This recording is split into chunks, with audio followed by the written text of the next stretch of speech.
Premo ato Owia TV so any additional mamunyina aha ebre asosen samahodo a yabwa no free omai mo yede eba se Owia Kaseɛ bokase boy wutie efri efikase mu ha esanso and precise 105.9 FM so ewo Kumasi www.owiatvonline.com okoso ehodman 70 afofro pina eka ho a egusu betumi enya bi na wakenkan sa enso na oko Facebook a Owia TV and YouTube Owia TV official baby de set TikTok nso no Owia TV official obetumi ahwe na wati ensem ni bi ewo studie mu akotene awie ebi eni Ghana mampani John Dramani Mahama akasa tie sanse wokiremu anansan US minor wonmo pese ensakraye wonmo eye ewa bakosem a efa enkwasom a wonmo de abibrem aman hodo efa mu eho Oh my Ghana amrado sika krabia batan no panyina woda ano ana wode ato edwase ebre asose ewose abiman abefo kwan efaso edi enkita ho fasikasem ho no wonom etimi ede eye adwuma ensem foforo emu no Ghana aban ene adwumakuo bi ede wonsa ahye entiase apamase a eno ebeboa sedebe ya aban sika yetua ni nyina enkoba ne se yebeten krata na mum no yede ebefa abefo kwan so na aboa amadwirim ketase hye ene proye no yetumi ehwan so wonmu asabe mpreduasa wonmu adidam ahonam famo a wonmu awie suapon wo mo kyerese bezi sabri adwuma wonmu nya binyai enchempamu ehya enti wapusu wo ho ede akire empanyimfo se yema wonum adwuma enye Assemblies of God asafo eno mo de hia eko ede ama His Excellency John Dramani Mahama esanse wagina mu pintin ama enen Lincoln suapon no ekirese LGBT ntino wonmu fa abodin emano eho NPP amanyoko no ekirese ene Ghana yesika samu a enyenti ene namso a fango buo ekosoro ewa amanane enye nsunsuanso ewo yenso ensemi ni afoforo binom eka ho ena ene awie yaboaboa no a mede ebase Owia TV ene precise 105.9 FM Owia Kaseɛ bo enasie enko enfama Dwabinwura Bank wonum eye adwumaku a womo eso yasnemu a yeje awia Owia Kaseɛ boy Dwabinwura Bank si enkanche se wonum bie akonya ede ato no ntibo modern se odi wani bechirim eho na shares no wakwakoto de besia hodo nyina so Dwabinwura Bank ayenhye pa ede ato a wonsabeka bi entem so na watimi ede akodu dwuma na ese fixed deposit ye ho adwuma ene bosome edumie no abosome nsia ene abosome miensa enhye da ho kama de opɛ no wonsa ebeka koye na emfaso pina ene bebaso amao adwuma ko ne so yasemu a mede Kaseɛ boy eba abusua ene eye one top midin etinana Kwame Achiman opambo afei Kaseɛ boni nchiremu enie Ghana Mampan His Excellency John Dramani Mahama and wakokasa ewe New York na US abrochimemu and the watcher say US abino etna edwaso awura Donald Trump eda anona ekame akoye say na namontuo enne hihye ni dwuma hodo a wodi nyina no ase abibrem ama hodo a abrofo ebefa yenkoa na US man no won befa bi enkoa abakwasem eda ho ni nyina no wonum pese wo fasebo kwan so wotumi pepa edi free US man no wonum abakwasem emo wo kyerese wura Donald Trump ebetena adwaso ape ana wo hye yese eba abibrem ama hodo yamamre ene yamane a ya abakwasem na da US man ni mu a wonum sua ho ade ede kaka ekwane a abrofo yi wonum de abibrem ama hodo ye fa mu enkoasoma hodo a womode ye fa mu ni ade ni nyina wo hye se a saa adesua ne de keka ho no wonum nhwe na wonyi bi emfamfiri wonom mampanyi kyerese enam so ama aban ne nhya wode ma yenti no enese ukọ wonum enkrata hodo a wohwem ade kyere ade wohwem na wadesua de ne keka ho na wonum ayiyi mu pina ede afrim eno na mampanyi kyerese entwa yesanse yenyina yeti ewiasemu hanom no yenim ekwan abroni kokko de abibre mama ahodo fa mu a yenyina bra no yesua mu abakwasem na yede fa ye ho adwene eno nso eboa mankabo mu etimi ba eno nti se mampanyi bi betena adwa so na wo ye na adwen se abibre maman yen de a eda honom abakwasem ne yade opese opepa firi honom a na entwe ye wo se yetimi ekasetia eno ana mampanyi kire se ebra so se ewo se won mu aka bi wom no wotumi atigina na woka no kura ade kire ne se de wo ye no enye enunti ewo se ojai sansemi mampanyi ade tudwa wabra UN won mu nhia mu die kase ekoso no kokasa ewase ensembia His Excellency John Dramani Mahama ade tudwa eni working to abolish slavery, a system in which people make other people work for long hours with no pay. The sad fact, he explains, is that slavery has existed everywhere in the world for thousands of years. Here in the United States, Black history courses are being removed from school curricula. Schools are being mandated to stop teaching students about the truth of slavery, segregation, and racism in American history courses. Books about those topics are being banned in schools and public libraries. Museums, art centers, and other institutions whose budgets rely in any way on public funds are being prohibited from scheduling exhibitions and programs or from displaying materials promoting racial awareness or Black history. Much like the law that was put in place to regulate the punishment of the enslaved in Barbados, these policies are becoming a template for other governments as well as some private institutions. At the very least, they are slowly normalizing the erasure. They are slowly normalizing erasure. Earlier, when discussing the importance of this resolution, I said it was a safeguard against forgetting. This is the type of forgetting that I was referring to. But there are other types of forgetting as well. The great Jamaican philosopher-poet Robert Nesta Marley famously said, "Emancipate yourself from mental slavery. None but ourselves can free our minds." I want to repeat an encouragement that I offered as part of this address, one that is companion to the truth that I began with. His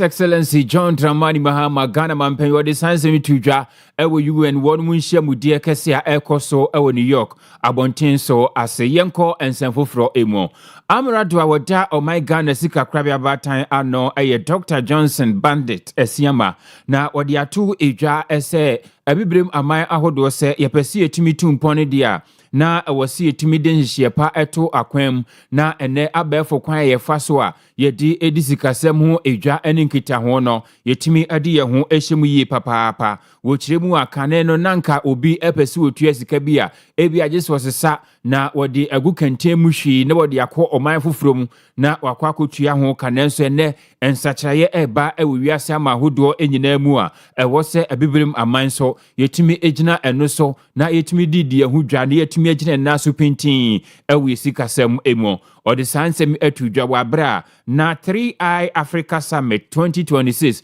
ekoso ewon krana wopa ho entema na Dr. Johnson Pandit esiama editu edwase ewiase nyina edane na watumi adane ho bi sede empanyimfo ka se obia edane aboa na wonso wadane bi anyesa won bedane wo ho aba bayu enti wodi adesede eto abibrema man hodo enyina animu se yenso yemfa sa akonya ne so na yentimi enidwa wose ene obi wo Ghana ha na opese wodi sika eko oman foforo bi so a ehu hia sesa nipa kono wobetwe afa ne boa ansa na waye nemum no wobetumi atena de kan say interoperability na watumi asane sika no ede akọ wose eba ne se nasi yigina so de ye adwuma ebema ye ho adwadie ye ho sika semento to ye no atumi akoso wano na no nso abie kwan ede ato ho ama bibire maman yatumi afa yentima papa afra ewo yensika sem emo ensembia Dr. Johnson Pandit esiama aditudwa. Africa does not need isolated islands of excellence. It needs connected ecosystems. It needs payment systems that are interoperable, digital infrastructure that can be trusted, and regulatory approaches that are coherent and enabling. All these can be achieved when institutions collaborate in pursuit of outcomes that are greater than any single actor can achieve alone. It also requires sustained engagement between the public and private sectors and a shared recognition that scale, trust, and resilience must be built deliberately. Ladies and gentlemen, we a Dr. Johnson Pandit Esiama Wono and a Amradua Oda Ghana Sika Kraba Bataino Ano. Abaino etu anamo asese wode ne nsa ahye entiase apambiase eno ebeboa se de beye sika ahodo a yetua edi free aban mu anase yetua edima aban no ebeba ne se yede befa platform ba akoso na enkoba ne se obekoni ate check na check ni achrochi obi edi ahyem na ebi efa ho nwanam edigu wonu botom wo sesa ade ni nyina no saa entiase apammaye no eba abeyi edi free ho na watu din se several a year service level agreement eno ene nhyeya wonum de wonsa ahye ase na enum wo kyerese enyumaku ahodo bi ehyemu a Ghana Interbank Payment Settlement System ayetwanitia reference GIPS eka ho afe Ghana Integrated Financial Management Information System anu nso yetwanitia reference GIFMIS womonso edimu akotene yewo Ghana Integrated Financial Management Information System ne danchen a electronic fund transfer EFT enonso eka ho bia wo kyerese ni nyina no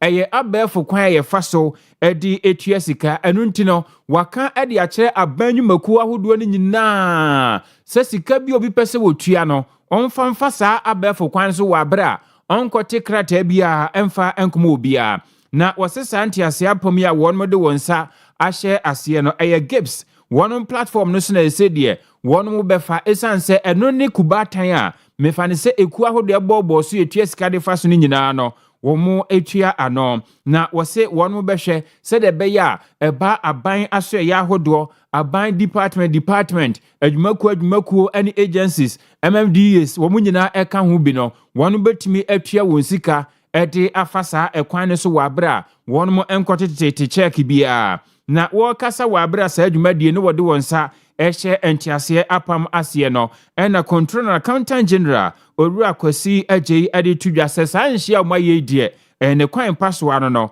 eno ebeboa se de beya aban musika sem no won betumi ahwe so eyie ensem ode tudwa bi enie. Under the agreement we are about to sign today, the GIFMIS platform will become the only authorized channel for payments by covered entities. GIFMIS will remain the primary source for managing and controlling public funds, ensuring all transactions are processed and validated before payments are effected through the EFT platform. Electronic funds transfer is no longer optional. It is compulsory. It offers speed, transparency, auditability, reduction of leakages and corruption, reinforces fiscal discipline, and most importantly, provides stronger control over public funds. As the Controller Accountant General Department, we are responsible for ensuring that every cedi spent is properly authorized, traceable, and accounted for. This reform strengthens that responsibility. The Service Life Agreement also demonstrates a strong commitment by all parties, that CAGD, GIPS, and the commercial banks, to maintain high standards of service delivery. Owia Kaseɛ agye eye Controller Accountant General wode sanse metu dwanu akiri no Owia Thomas ampemnyako oyesoafo abedi akiri ohweman Ghana sikasem ane ntotoye so wono so aditudwa akiri mudie ntia amaho akohiama aban ayesa anhye wo chemu se aban we atuni ho asiwo se eba sikasem ahwohyeso de kan se discipline a wɔbɛhwɛ na watumi de ayɛ adwuma ɛno nso ɛna nkyɛn pɛrepɛreyɛ ɛne nkontabuo ne frenchim yɛ ebetumi adaadi ɛwɔ aban no sikasɛm emu ɛno nti ɛna wayiyi nneɛma nyinaa akwa na afei wɔde baabi atim hɔ no mo sɛ ɛhɔ ɛne ɛmfa sikasɛm no ɛmfa se ɛba ne saa yɛbɛtumi atoto yɛn sikasɛm no ɛyie owura Thomas Nyako Ampem. Payment systems have exposed the public sector to delays, leakages, and weak audit trails. It is our view that every inefficiency in payment systems is a fiscal problem. This affects cash management, distorts budget execution, and ultimately undermines public confidence. That is why the government of President Mahama, through the Ministry of Finance, continues to prioritize reforms under the Public Financial Management Act, the Treasury Single Account Framework, and the ongoing GIFMIS reforms. The integration of GIFMIS with the GIPS platform to enable electronic funds transfer is therefore a major milestone. And we heard from the representative from Bank of Ghana. Currently, government is able to process all our payments from BOG accounts electronically. If we are doing it from the central bank, we can do it from all our accounts with the commercial banks as well. This brings efficiency, and I'm happy that our banks are committed to this and you are going to support us implement this. Quite clearly, this reform is about three things: accountability, efficiency, and when your time is due, per the schedule of rolling out of this program, commit, work with Controller and Accountant General's Department, work with the banks, and make sure that you are fully on board. Let me also emphasize that systems alone do not deliver results. Institutions and people must work with it. That is why collaboration is critical. The partnership between the Controller and Accountant General's Department, the Bank of Ghana, GIPS, and the commercial and rural banks is commendable. It demonstrates what is achievable when institutions work together in the national. Na afei yɛde nhyeɛ no abase yɛde bɛyɛ adwuma no nko ara no ntumi mfa enya no mma yɛ hawaii wɔ ne mmom no sɛ eku ahodoɔ no nyinaa wo bia bɛ na famudeɛ no watumi aka mo abom adi dwuma pɛpɛɛpɛ ne bɛboa ama nisuadehunu no atumi abamwei ɛyɛ owura Thomas Ampem Nyako ɔmayi so afa bɛdi akyire a wɔhwɛ sikasɛm ɛne ne ntotoyɛ ɛso.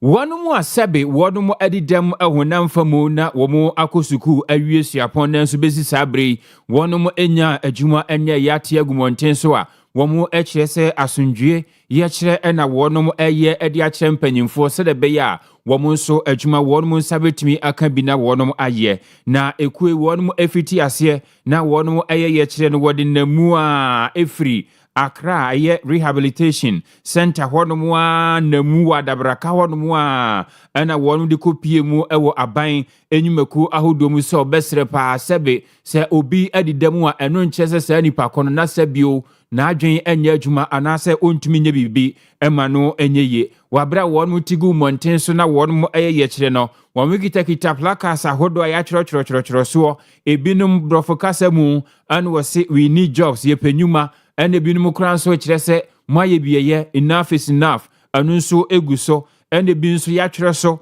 break the barriers not our spirit na yɛ emu yie papa wɔnom de kyerɛ mpanyimfo sɛ no kwasɛm ne kɔmɔ ya anu ntiampa adwuma ɛmfa ɛma wɔnom ɛnyɛ wɔnom ne nsɛnkyerɛfo ɛkasa no ɛna ɔmo kyerɛ sɛ wɔn di ho yaw yie papa sɛ ebinum akɔzuku awie berebebre ni wɔnom nuanom asɛbe wɔn ni dɛm no wɔn anya nnwuma akɔhyehyɛ mu a wɔnom ɛyɛ nanso wɔnom asɛbe adi dɛm honam fam ne deɛ ɛnkyɛmpa mu eyimu ne ade ɛna ɛkɔ so ɛwɔnom afamu wɔkyerɛ so bi wɔ asɛbe n'ani hu adeɛ obi wɔ hɔ a naso nte asɛm obi wɔ asɛbe wɔntumi nkasa ne ade nanso ne nyinaa mu no bɔtumi de akɔgye ntete asa wo ma n'adwuma a obetumi aye no aye ne yie enu nti ene nam somo de adesrede eto mpanyimfo anim se owohoi oka anibre se wo be wie sukuu pa na wotifie na onya adwuma nye de emu ya na nkampese yesampo etwafa ho ti wo ka de akyere mpanyimfo se wo bonhwe na ompe adwuma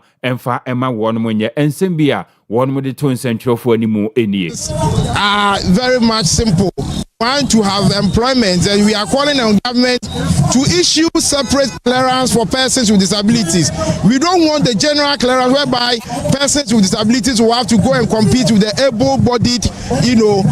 persons or persons without disabilities, so that at the end of the day we will be discriminated against. At this juncture, we are calling on government to recruit a backlog of about 300 persons with disabilities who are graduates from the various tertiary institutions in this country. There is no job. I'm going through a lot. I have to beg before I eat. My rent is almost due, and here lies the case. I don't even have 10 pesos to renew my rent. Here lies the situation. I can't see. I can't work alone. I depend on people. I also did my master's. I completed, yet there's no job. That is why I found it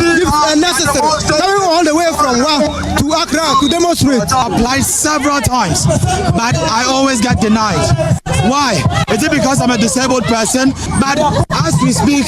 most of us here are unemployed, and it's not working. It's not good for us. We can't always depend on our family to give us money.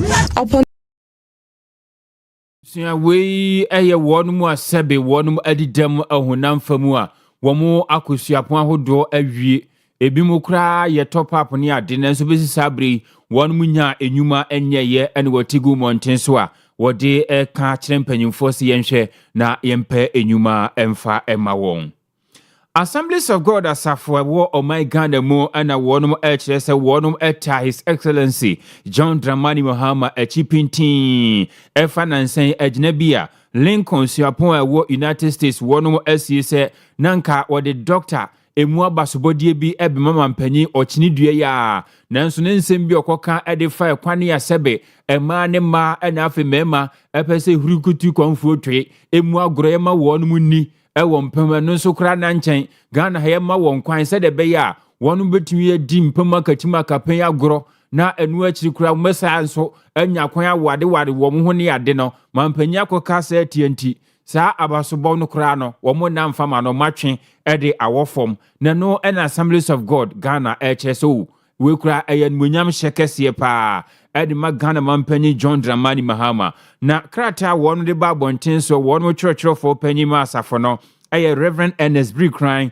ana nensa ehye ase ana wo chese wo hwesuapon na mo a wonum atuna nyese bia anuguase kra no wode aka mampanyi John Dramani Mahama nemu wo hu ne se age enwonyam kese pa ana wonum ede amano wo se wo mu hwesuapon na gina wonum esi ye na enye agina bia keke na wonum si yo nemu wo hu ne se we no eye nigie kese kra na asanso abehye asafo ne ma na ehye wonum nkran se wakonya kandifuo bia wono atune ho ade asiwo se eba sebe ema ne ma won ma wade mema ne mema won ma wade a won soso won mo kire se o mani age ho yie papa na asafo no kire se won mo de ebere bia no won beto akoso no mata ma mpanyi achi ede afa se woko ede atia sa ema ne manhia mudie ena fe mema ene mema enhia mudie no eho na we ekoba ne sei enchere kra ena suapon won de krata ba bonten se won de abasoban komode mama mpemmatwe asan adeni a ye kwoto aba won fimpino ene adunu na mu no ena His Excellency John Dramani Mahama ani nyankopon asomfo ne Ghana fo hia na wadi dinkomo ena Ghana fo bisare se mampani se obetena adwaso a sabio ema ne manhia mudie mema ne mema enhia mudie no obeye ho dai na mampani kire se wono de se bachelor kunkunum kura yensoso Ghana ha yati yente se yesi yebo Adam and yebo David Dabi yebo Adam and yebo Eve anunti wono no enya de so besoso no aka kire be ma ne be ma se wo monko ware oba no oba nko ware se uyi kire konkron kra de ne to nchen a yen yetie Ghana hai amamre ne amane nyina ekutia saa ne maninti enya de so be so na ye no ane se na amen yete omamu ema ho afefe nyankopon to ne bo anu siesie ma ebo ma kama kwabena ne si wono de ompe ba ne momu no ne yonko be ma ne kon hu ntrintin echen shoelace eno an wo pe eno na mampanyi kyese saa nsem hunu ne de enya de so be so enti obetena adwaso ogina mu pintin se saa anti LGBTQI bill ne kura no ayade se won mu wie na wewe wode ne nsa ebe hyase se ya mena ya adwuma ne no ana Lincoln suapon no kyese an omo de eye adasa yiedie adasa fa ahodie ni ade anu nti ne se kobase obi sori de tie enya de se won befo aso nti abasobodi ananko de bema mampanyi kina no won atwea san nenso Assemblies of God asafo no kyese omo de omani je esanse wo won masafo ba na wasafo ba gina mu pinti ni wo ko ade amatwe di ampo nyankopon a na ewo se won mutumita na eche no nti no wo mode abasobodi kese eko ade ama His Excellency John Dramani Mahama. Yenko ensanfufuru mai New Patriotic Party mechire NPP amanyuko ni kitawdie bofotene ayura Richard Ehiagba no wo kire se na nsamu fango bua ekosoro pampamkwam ni nyina ekire se NDC amanyuko no eba oman Ghana sika samo ntotoye ane de ka ho a anya de se won mu ye niye womo ekire se omo NPP amanyuko matena akiri abunkonta ahwese de eniema sitie wo oman Ghana sika semu ena omode ekasei womo ekirem se yesi match busumi mu fango buo kwa na ekosoro esanse ewiase ama hodo mu entokocheni a Donald Trump wone ne nkrofo sesa kwabo a nra mane so enam soma fango no eho ekọ atwe entiabuo no kwa na ekosoro mabinum kra ekirese anhwa oforiso bosu yenyawura mu se cream na entokwa ne tokoso dia ane na fango no yekoto liter ba ku bia bese Ghana cedi no edumotwe 18 cities ane yekọ akoto no na no ana won mo kirese anka sikasamo ye ewo man Ghana mu a we yanka ewiase ama hodo mu fango buo ekosri senka aban no betumi aso Ghana fo asene mu kakra na so MPP amanyuko ne kirese o man Ghana sikasamo a enyenti ana aban no entimi mfa sikampo enso yasem ama Ghana fo ahokire eda yenso saa na NPP amanyuko Rura Collins adumako mensa onokra de nano atomu bia wono nso kirese sede aban no esi edisika ene eto ahodo bi toto fango ne so no ewosanko yi ema Ghana fo ye hotoye nanso ne sikasem a wonhye ne ye nti okoyi pe wonya sika emfa mo oman ne ho bra na no enowura Richard Ehiagba ede atosu bia wo kirese no kwasem ni oman Ghana de terzi sikasem no enyina ye ejina menabofo achi entina fango buo kosoro kakra bi wamanane no enye nsunsanso ewo yenso ensem odi tu dwa bi eni. Instead of demonstrating capacity and the dexterity to come up with measures to cushion the Ghanaian people, at first notice, they want to increase or they allow the fuel prices to go up. They won't take responsibility for it the same way they did to cocoa farmers. They will transfer the blame. They will make cocoa farmers suffer it, even though it's their fault. So rising fuel costs, they have increased it, and that is creating mounting transportation costs for all of us. I hear about it a lot. From where I sit, I get calls, I get messages all across the country. And if there were any experiment you and I can do, and I give you my phone to go through my WhatsApp messages, you understand what I'm telling you, that there is pain in this country. The young people are struggling. The NDC promised us, the young people of this country, a 24-hour economy. They promised that, and we told them it wasn't possible. They told us we didn't understand, that we didn't know. But a year on, we are only hearing about authority. If it was about a 24-hour authority they wanted to establish, I can guarantee you that nobody will vote for that. Because we have so many of these authorities in the country, and the jobs they are creating are finite. We understand what they can do. They are regulatory authority. They have to regulate other enterprises to be able to create the jobs, if that's what they are coming to do. They are not going to create the jobs. The environment for the jobs must exist. And we said that the possibility of a 24-hour economy is demand-driven. It's demand-driven. It follows the demand. And they told us no, but now they have created authority. How is the authority going to create demand? If private enterprise, if production is not going on, if demand for products that companies are producing does not exist, creating an authority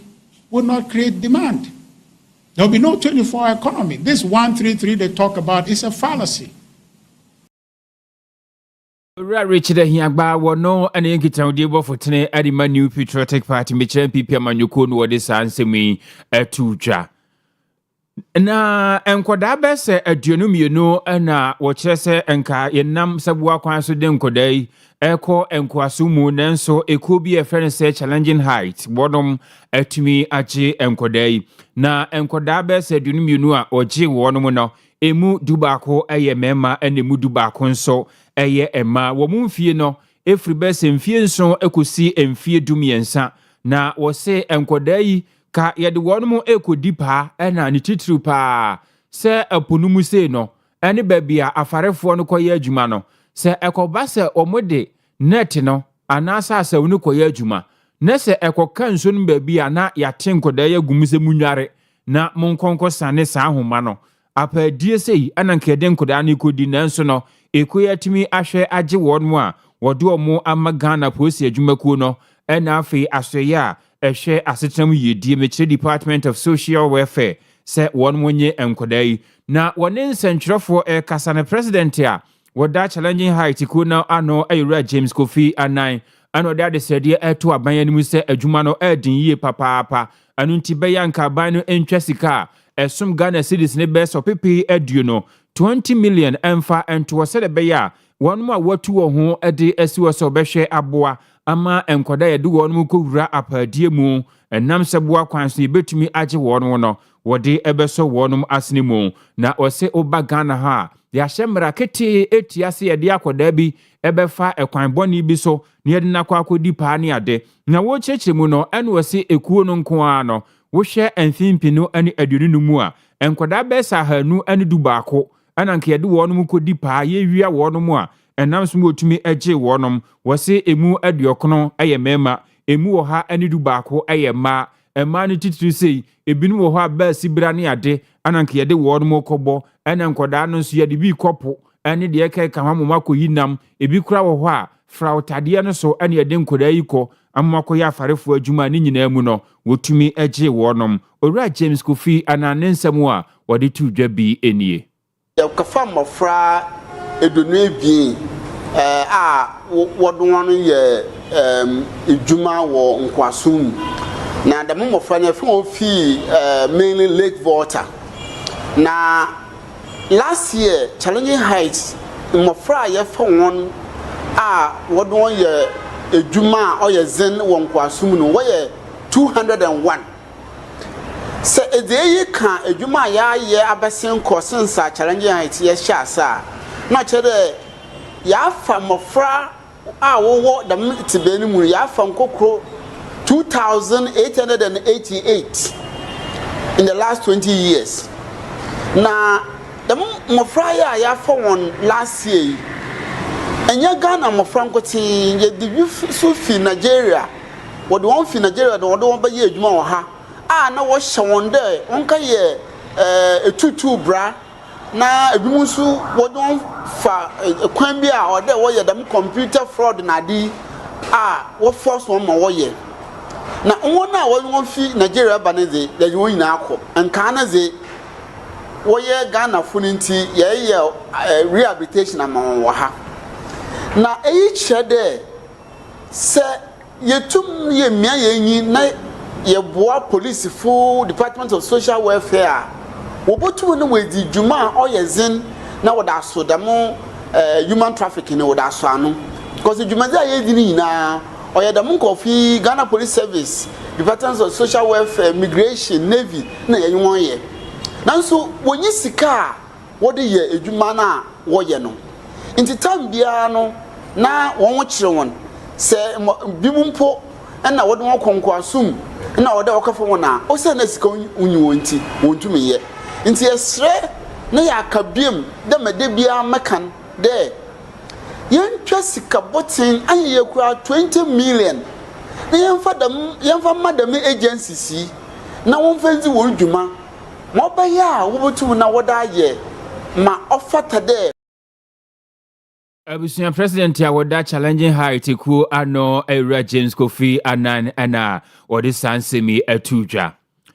Abediache Director General Edi Emma Operations ewo National Service adwumakuo ni mu Ewura Fuseni Donko wode ato edwase ne kwan paso ntina enei abai mu soafo awono ene hwe ekwane a yefaso edinkita ho edi seso anema afoforo edi betu edwase yenche kra yesim card yesanso ekoye registration ebio na etiefo bekaya bese na watwemienu mu ni enura Samuel Nati George ebo amanese cabinet akohia na wonum agye atomu se Ghana yesim kasa yedi edi dwuma we mobile phone so no yesanso eko register bio anamso ebinu bisa se kane ne ye bi ede na asesa wo mu ntiri a ene yesanso ekoye na no enura Fuseni Donko se ene die na mode ba ne yesronko ene wo mu ni nyina to platform ba ko so sebe ya obetumi di wani adi akire yie na ekoba se sim card no obi de ye hello o sister ni o London ni ade a omatumi ahu no masia no kwan entem enchirichirimu adi tudwa bi nie. Now they are also trying to have a central unit that controls all the telecommunication companies so that when you commit fraud in one telecommunication company, the other one can also be alerted that this particular number with this particular identity has committed this particular crime. So if he uses the Ghana card to come and take your SIM card, no, this particular identity has been blocked. So this time around, it's not just that you use the number and they track you and you can lose your Ghana card even in the process of fraud. This Ghana card is properly linked to your phone number. So it's just like what we do with the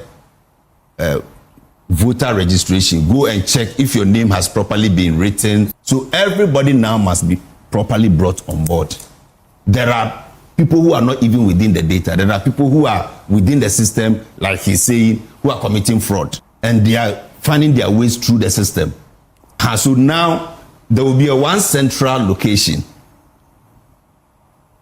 That is NCA takes charge of all the networks and then all the data is with NCA.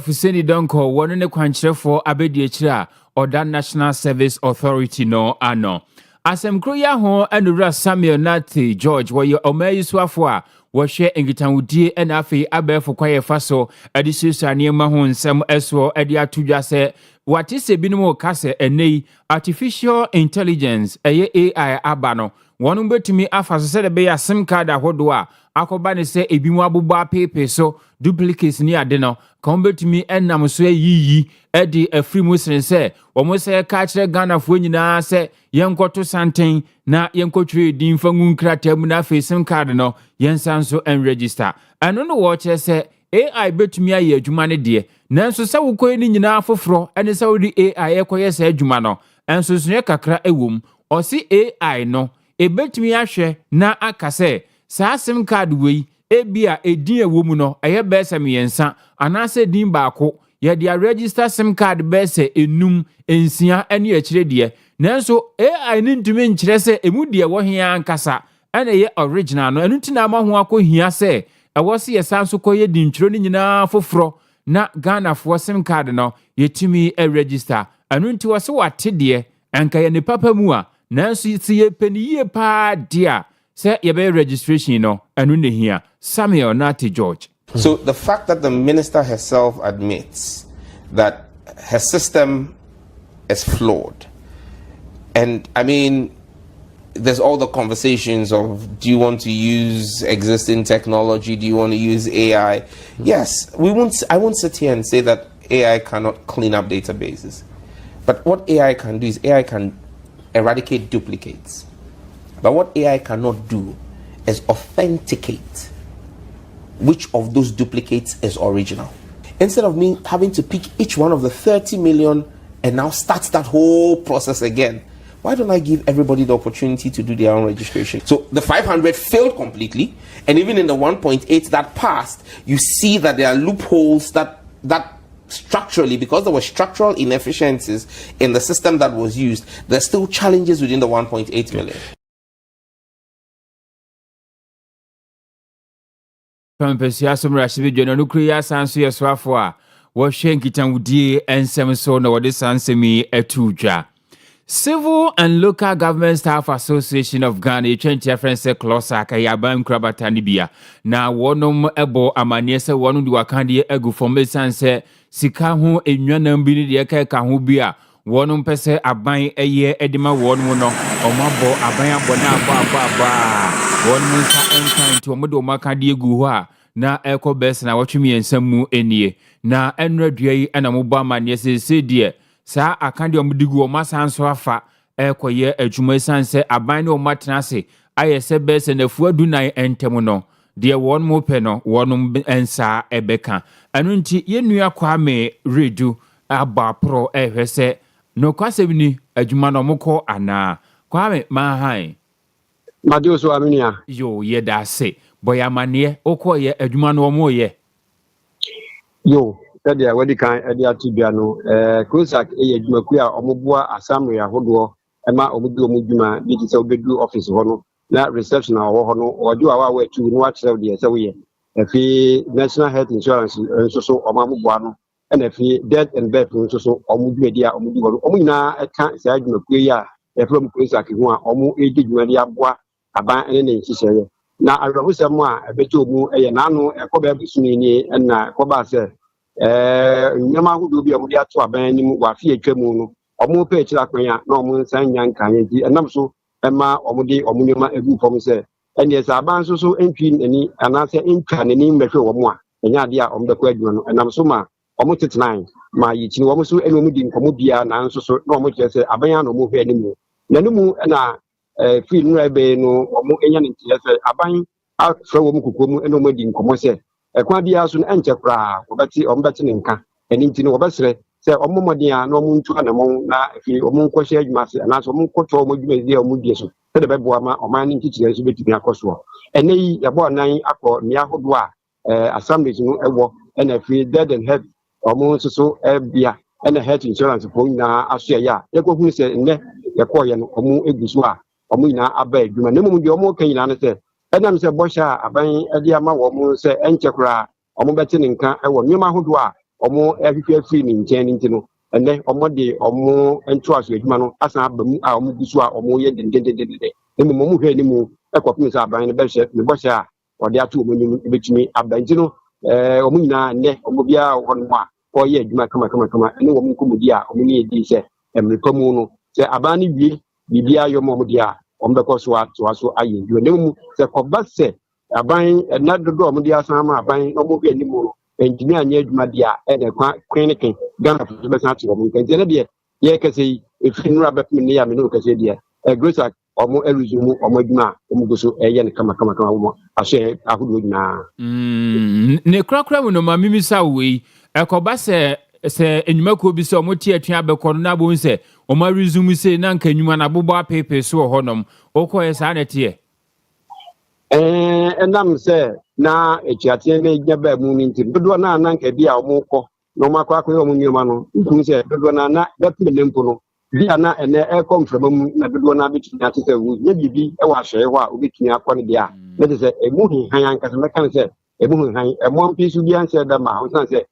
omo resume efi no betme ne de meka ne se ensa da nye emo mpisu bia ho no a omo echi wo ne mu adwuma de omo kusu kakra omo eye ho tama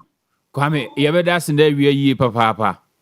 Mesumi das papa ni abusia yenua Kwame Radio Owia TV na Precise 105.9 FM Central near wo Asante Mantamu na wakobo entoa na woboyamane efa Kosak fo adwuma wonum asanso akọ kyerese niema ede na kwamu yi pepepe yemfiri wani afiyani enchemu na yenko eye afo ano atifi municipality no emo na aban krachi panyino honom ayono nyamfo kwasi edusei wode aso abofom ama enei wonum ABC Health Center ewo manfo na afei classroom block a no nso wom adampon ensia eno nso won wesi bi ewo numasua wosene nyina ebeboa sɛ de beya adesua ane apɔmuden ho nsɛm ebetumi atoto yie ewo ne mpɔtam wosi wei eye assembly no won manam onto bi a wode ehwɛ sɛ mpɔtam honom empunto betumi akoso na enwumasua kɔnanim no apɔmuden so manfo atumi anya bi wa bra wode asobɔ fom no anowura kwasi adusɛi ɛkyerɛ sɛ wɔno na ban aye NDC amanyoku na tuwo ho asiwo sɛ eba infrastructure de a ɛne sɛ wokɔ kantɔkɔ a yɛde bɛboro owo ɛwɔ mpɔtam anu bia ɛne nam so nti a 6 unit classroom block wɔnom ekosi ɛwɔ numasua ɛna afei health center so wɔnom ekosi bi ɛwɔ manfo na ensɛm a ɔde to yanimu bi enie na sɛne ɔmampanyi n'ani so ade hu ɛteɛ sɛ ɔhwehwɛ Ghana mabunu anaa yɛ mma sɛ yɛbɛtete wɔn yie no ne da yɛ so ne bi ɛna ne ma bɛgyina na nan mu a bɛde aso abɛbɔ fam na yɛbaba bɛbɛsi 6 unit classroom ɛde ama numasuafoɔ office wɔ mu bi ladies changing room anaa girls changing room ɛwɔ mu bi office ɛwɔ mu bi store ɛwɔ mu bi ɛkyɛ sɛ ɛyɛ ɛdan mua a sɛ mmɔfra ɛwɔ hɔ no sua deɛ a ɛbɛboa na aboa teacher fo nso so ahyɛ wɔn kra ma wɔn ayɛ wɔn adwuma yi ɛno na nnɛ numasuafoɔ wa wohwɛ school yɛ wɔ m'akyi a adeɛ hia wɔn akyɛ na wohwɛ manfo health center no kreni ɛmɔden bɔ a adwumayɛfo a wɔhwɛ yapɔmuden ho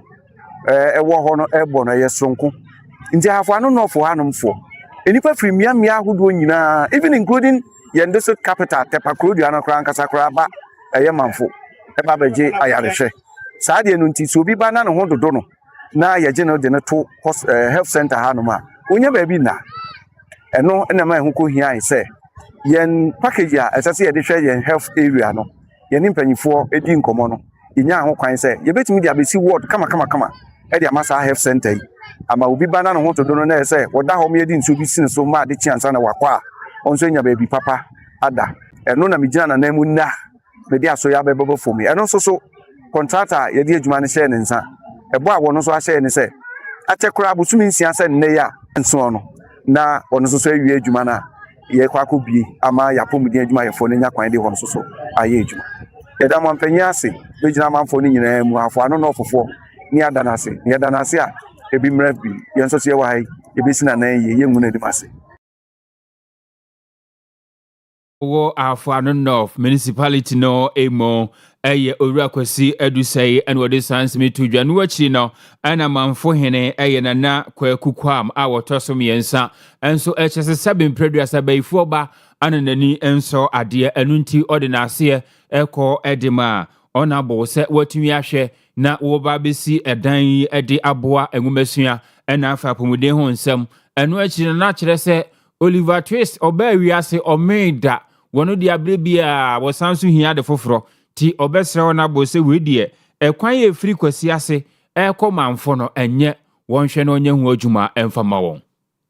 ise ekɔ BNP ne sania foforo akonya kesi enye se bibisi da ti eyimani ki pa na ya so se me betrasie ya kache so se die bi ba do ti we de kanya atome ne tese ye ni chekese se le wofi ayi me se ya kache plan the doors for the back ye mi sa ka bi mi se no ye ba be kache so ti nya dia wo se ye kasa tintin bia abisia so ta se temo onya e se we na se da pa no dia mo bi bia na ye si da ye bi na bi obi aba be dem o se ye refer no anya you crowd ye pa no kwete pa obe fami kwa yiso obe fami kwa yiso nti ambulance e ba no ebe ha de kakra nya o ma fokra no se ma mo kwa yiso a na o so kwa o mbe ka se na wa nya de nti se we de wa ya de pa na bi kan pa no ambulance be kwa so be fo obi akọ no so de hu di mama na fi mi school no a e wo no plot no de da ho among for the every so good and no de ma won no de mi school bo mi di dey so eno ti na de ma won enti ye we da wo nyina so say am for the channel to aso Abusia wei eye manfo hene nana kwakukwam a otoso mienu. Adankuma umrasibedwafie ena wonum atwero krata tenten na wodi bi akoma special prosecutor afei Commission on Human Rights and Administrative Justice yetwanti afense shrajen so no wonum de krata bi ko Criminal Investigations Department ewo police adwumakuo num CID anu so mo de krata bi ko honom Adankuma na asem nyina no se enhwemu fikofiko enkoso emfanfa kontragia wo kire se wodi ama adwumakuo bi se wonum nkohwe na kane my Ghana sika krabia batan babia na wonum yi adwuma no yensan ensiesie ho na no ana Adankuma no kire se kontragia de mae no aye gold board ana ede akoma wo mai deputy chief of staff se wonye na onye ho adwuma no mu nsu se wo mo ahwe nkrata ni mu a wo mu se niema bi enkoye nti ɛwɔ sɛ saa nnwumaku ahodanbobɔ so yi etumi ayemu anhwemu wɔne nsɛntwerɛfoɔ kasa ɛwɔ ho no mmarahyɛ bedwani a ogyina wɔn adehye ɛwɔ odotobiri abatɔ mpasua so ɛyɛwura Anthony Mmie wɔno ɛne kasa yɛ na wɔkyerɛ sɛ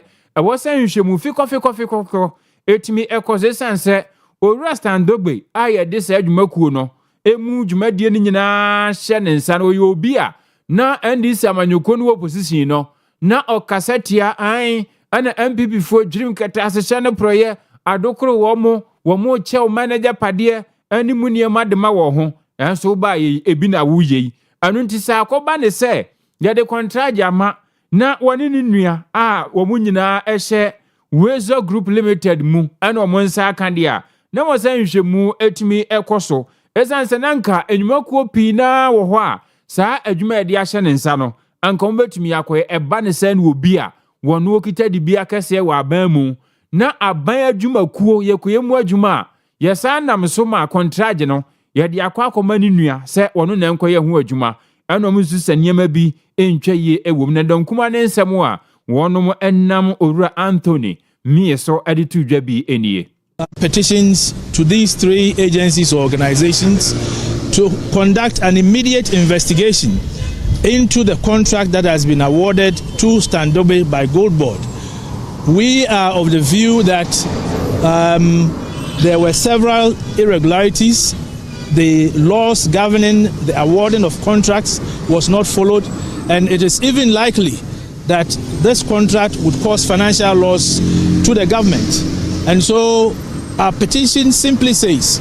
that this entire contract should be investigated for us to know what actually went on, and if there were any irregularities, the law should take its course. Simply, so that is what we've done. My brother, you know there are laws in this country. We expect the law to take its course. We expect the law to take its course.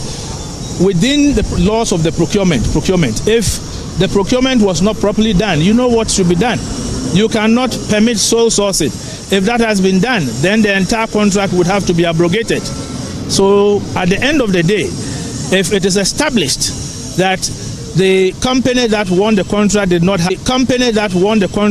have the required documentation, if due process was not followed, then we expect that the contract would be terminated and the proper thing done immediately. This is something that is very, very serious. We expect that they would hit the ground running as early as tomorrow. We expect that investigations would begin, and we also expect that it would come to a close before the end of the 14th day. We odotobrim pesia so mrashibijani owura Anthony Mmie and what this ansemi to eja. Awusia Institute of Community Sustainability yetwantia friends ICS. Best na atwemi yeruni ye ne won mu di nkomo ne yebom mane se won mu kire se okra ana se nkra nam ne nkrama nam no sebe etia enhyehyeye ene mmara se gobi bawe na no mo ye se mo bonto a kire manfo a abetodwa se yakoto ahye won mu so kura brida momo ne ade anti wo matwe sa nto abona wo mo de kire adasana sensen yenkwa homa so ye ne owura Eric Jerry Edu or executive director at the Institute of Community Sustainability enkodi enkomo opanyi ma han na wapo mu yede oh sanye bedu akaje ena ya mena beda nase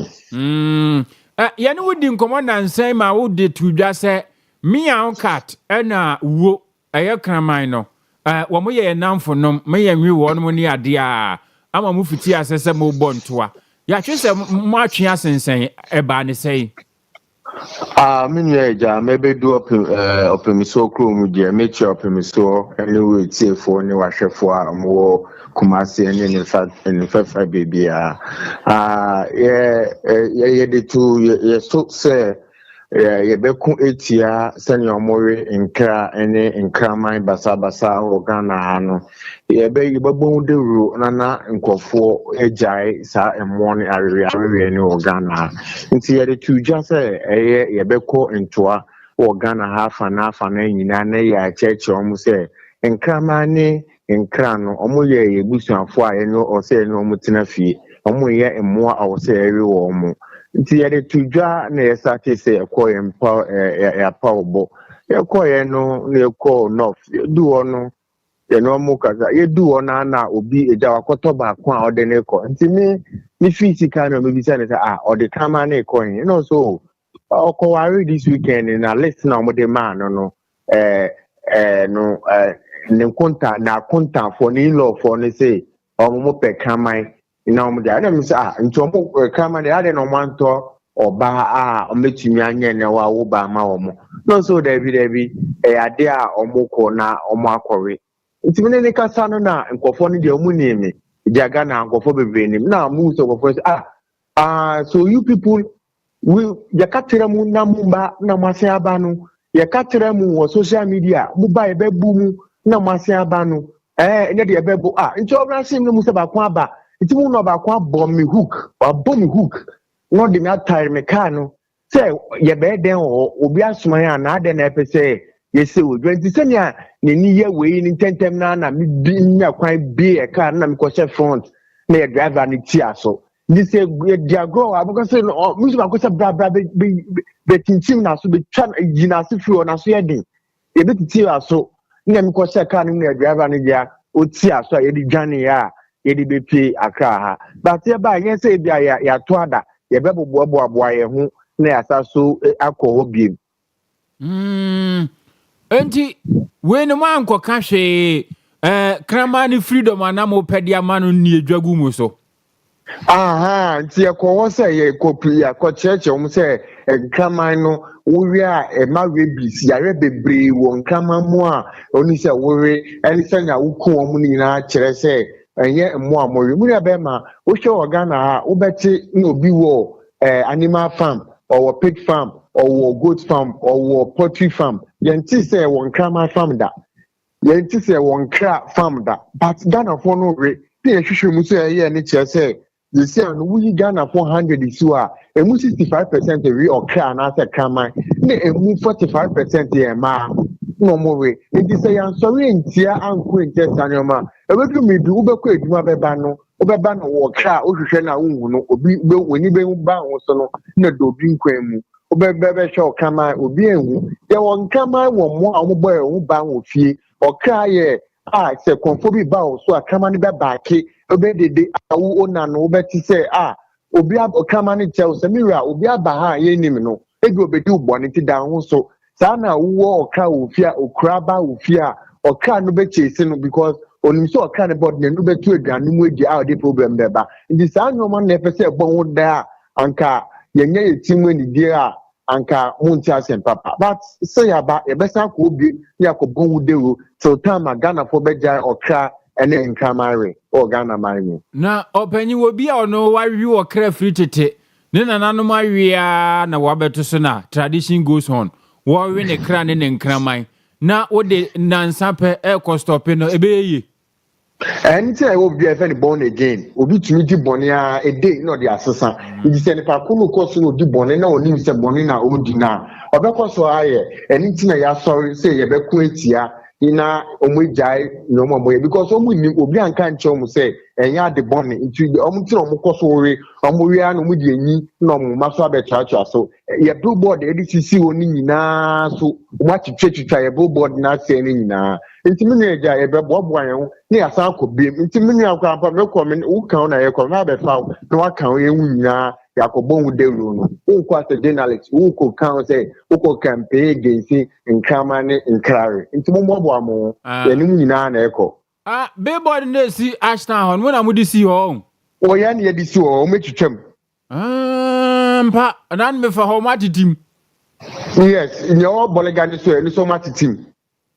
You want not in your matter tea moonina. Now, I had no more into Bob Wow, and no more call in our campaign. Na yeah, kwa one to say mudi military dear chile, mudi posy for dear chile, and to say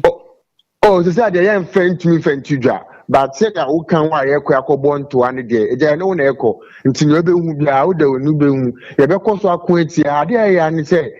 a new research also says Kumasi, they are trying to take over from water region about inquiry. It's about when you know, but de rule nti mo mbo amoja mo nchebia mo be park mu no ma na nyina yakọ esremu na yakobon de rule say o kan nkan ma ye yebusuafre no mo tifie omo ye emo a omo o say ye wo mo anti Ashanti region so mo wi nkra pa. Oh yeah, they are trying to take by next week the statistics in the to me look at research ni be grounds omo ye adwuma. They are trying to take a voter region. Wow. Yes. Yen fancy na maybe I'm with the billboard this year so strategic pa. Say what no mu ya bobo an we no na eko na yakọ na yakobo de ru no ye be bo de ru na till time Ghana for be dia tun da se pa na wi yo matinti bobo an ye ko ni kuro mu die me director mo na betumi a kire se me ko bia na me nko bi so mmako okra ne nkrama freedom na osise se Ashanti region for mo wi nkra pa obako adwuma ba ne okra yira obahwe okra ya no o marry abusuama yenwie kaseɛ bɔ no ɛwɔ ɛyɛ damaen na yɛmfa nsi wɔn jo abusua yɛmfa kaseɛ bɔ no ensi ɛwɔ hanom na ɛnaseɛ enko enfama Dwabinwura Bank wonum ye adwumaku a wo mo eso yasrim de kase boy ebaye Dwabinwura Bank se mo bie akwanya e de ato amaw anu nti ose enei shares no betumi aba na waba abeto wo ma ye adwuma 41 years emunie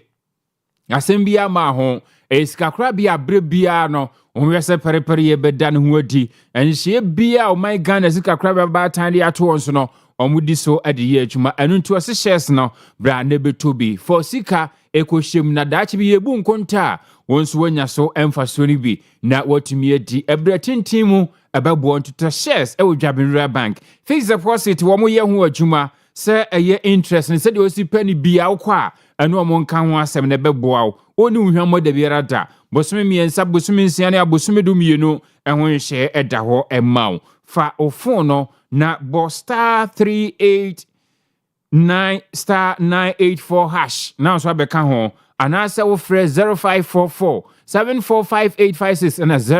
0260970407 na woni wonom akasa anweko ne so yasemu a yɛde awie pɛmtobre kase bono efri Owia TV and afi precise 105.9 FM so ebaye enase enkoma newsroom aboafo no enyina kuku jando na akosua somua oko MC director Edma Kasieboyi eye obapa ya Grace afi PK